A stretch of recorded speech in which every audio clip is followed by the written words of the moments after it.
Welcome back. My name's Dave, and this is Site, my N-scale layout.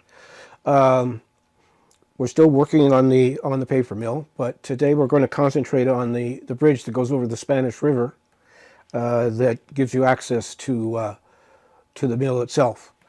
But before we get started, I just want you to take a quick look at what's sitting on top of the bridge here. This is the circuit I did last week, and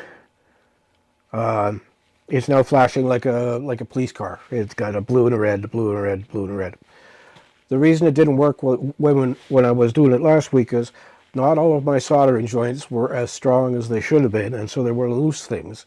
So if you jiggled it, it worked, but if you didn't jiggle it, it didn't work. So then I found my finest, with the finest tip of soldering guard that I have, which is different than the USB one. It's the one that you plug in, and I got it to work. So I just wanted to show that I can do this, and it did really work. It just took a week to get it to work.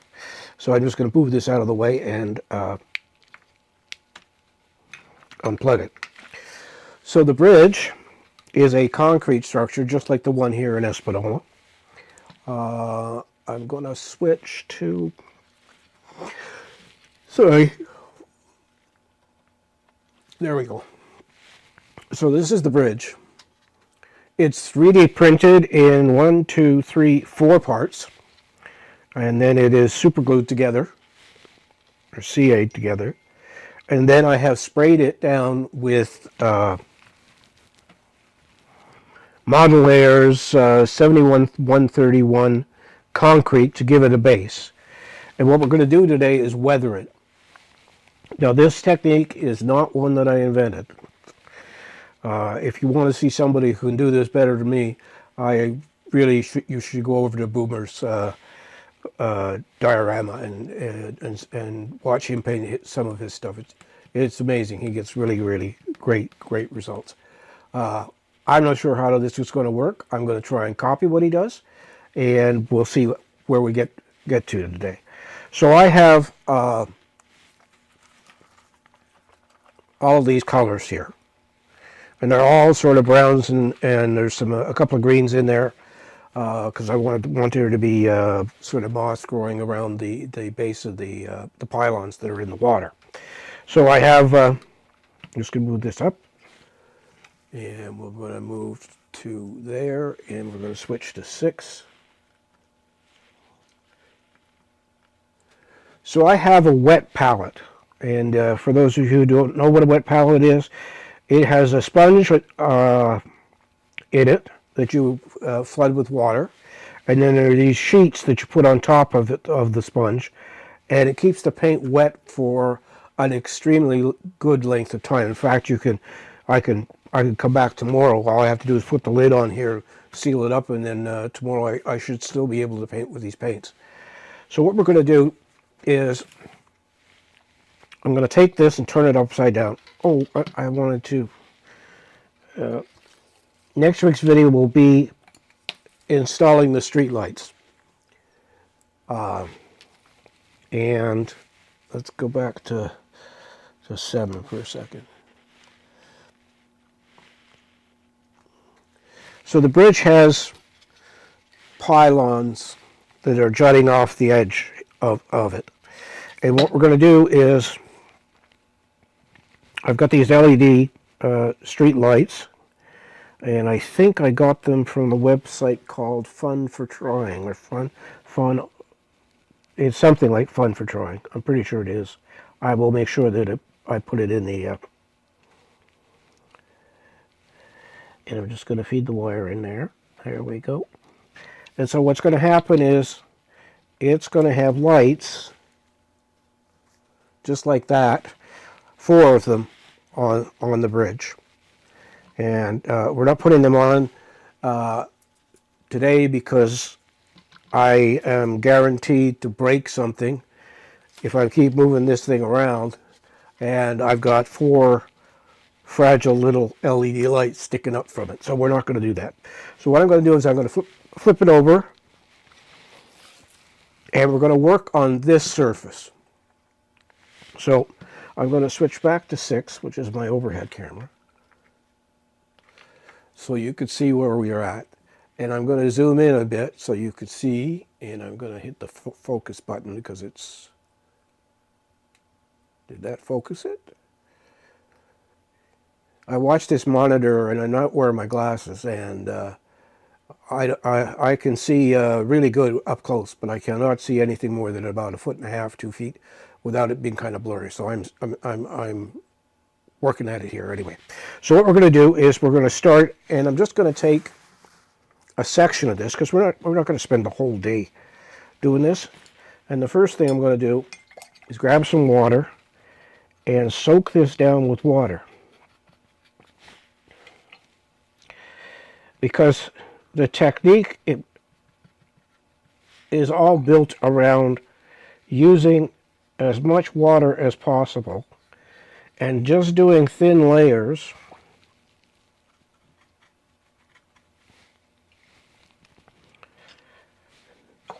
Of course, this is going to dry as I'm working, and I'm going to have to keep putting more water on it as we work. So, okay, there, you're zoomed right in.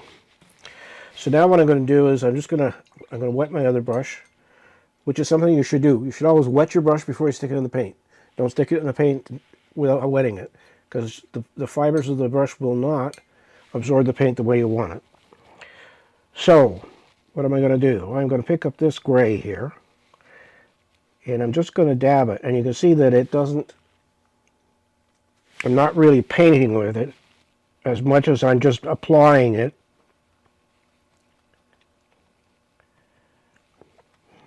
And my hearing aid just told me it's about to die, so I'm about to do this as a deaf man. I may have told you before, but I have no hearing in my my right ear. It's a very long story, not worth hearing about. So all I'm doing is putting this down and letting it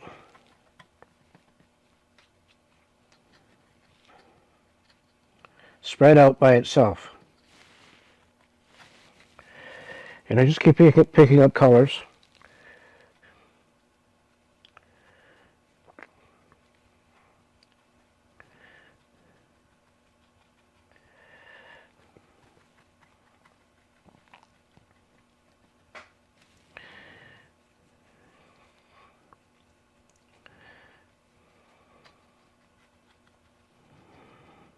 And you just go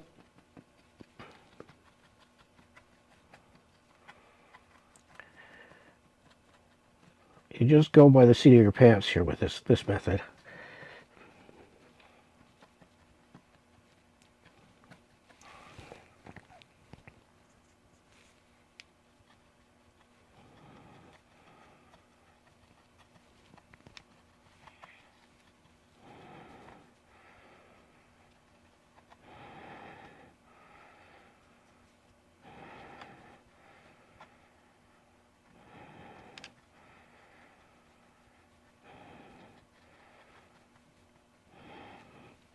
Now, of course, this is, I'm really kind of cheating here because this is the underneath of this bridge.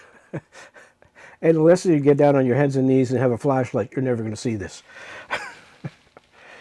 But I do want to, I've been telling myself that I need to practice doing this method, because you only get better with this particular method if you do it over and over and over again.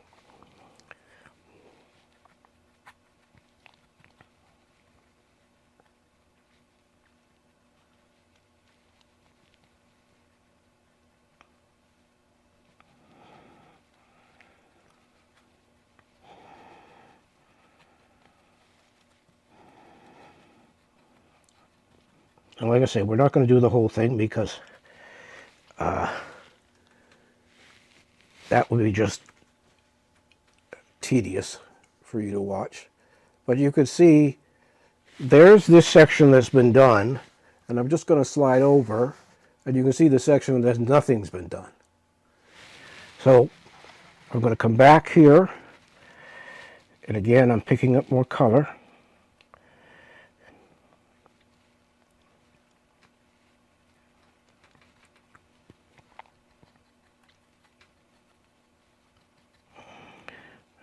pick up a little bit of the dark here, put it in there.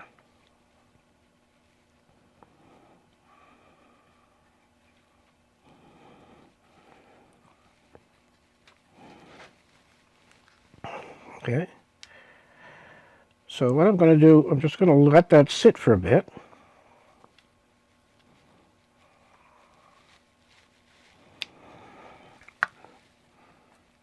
Now this technique would work on anything, any buildings, anything.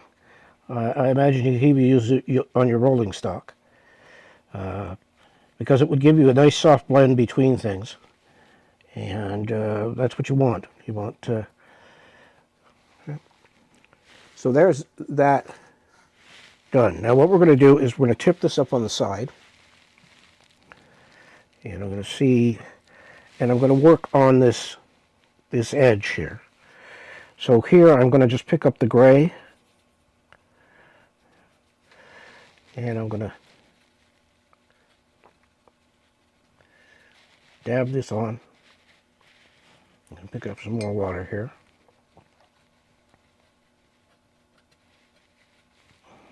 Pick up some dark.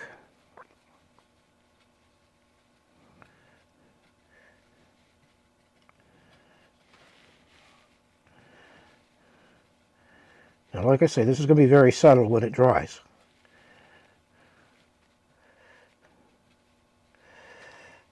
Just like that.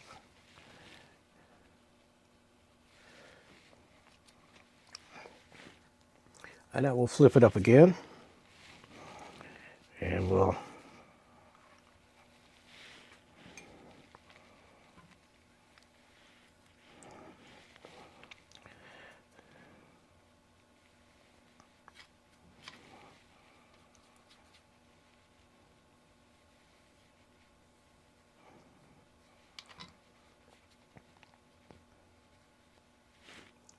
Can you see that?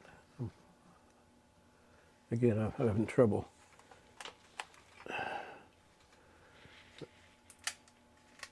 That might help. Get a little bit more light on it.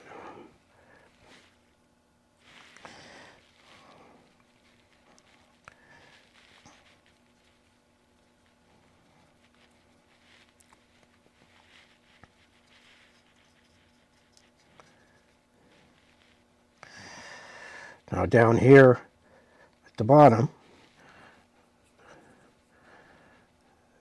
there's a crease. So we want that to be darker down there. Now this surface, I'm going to show you right away here, is going to be covered with some of the Metcalf tarmac paper. So it is going to look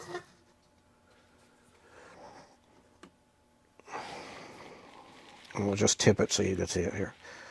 It's going to be that paper.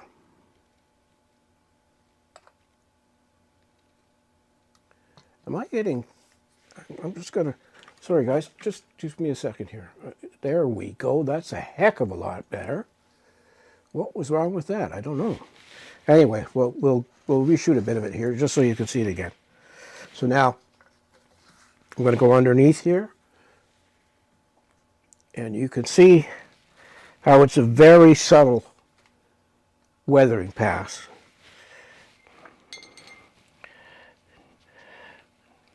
Just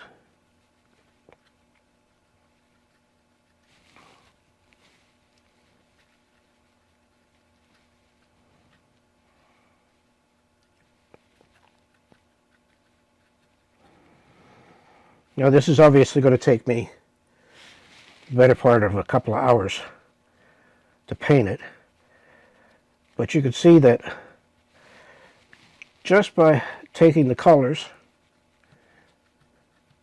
and putting them on real wet, you get a pretty interesting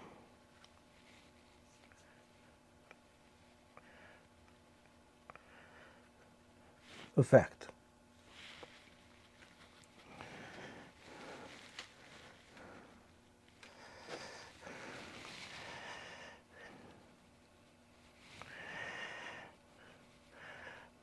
I'm going to attempt, I'm going to see what happens when I do this.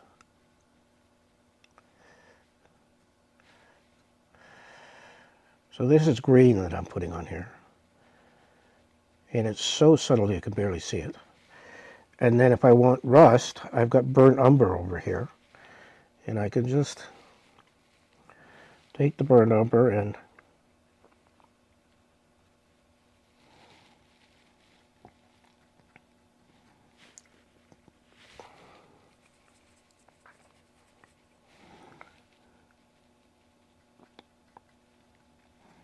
just along where that seam is, I can add in a little bit of rust. So you can see it doesn't take much to do this. And like I say, if you really want a craftsman's tutorial to this, Boomer's Diorama is the place to go and watch. I highly recommend his YouTube channel. So what I'm going to do for the rest of the afternoon is I'm going to get this all painted up, and then let's see if the camera. Okay, the camera faded okay that time. I don't know why it didn't fade the whole way the last time. Anyway, I'm going to work on this for the rest of the afternoon, and but I just wanted to give you a quick tutorial on how to do it. Once it dries, it's amazing. It really is amazing. I have done little bits and pieces here and there, but on other things. But on something like this bridge, where there's going to be all sorts of color and stuff that just from the weathering and its exposure to the water, its exposure to ice and that stuff. So I'd like to thank you for watching today. I probably didn't go very long here. And that's fair. We don't need to do that. So as always, take care of yourself, take care of your family, and remember, it's your railroad and you can build it any way you want.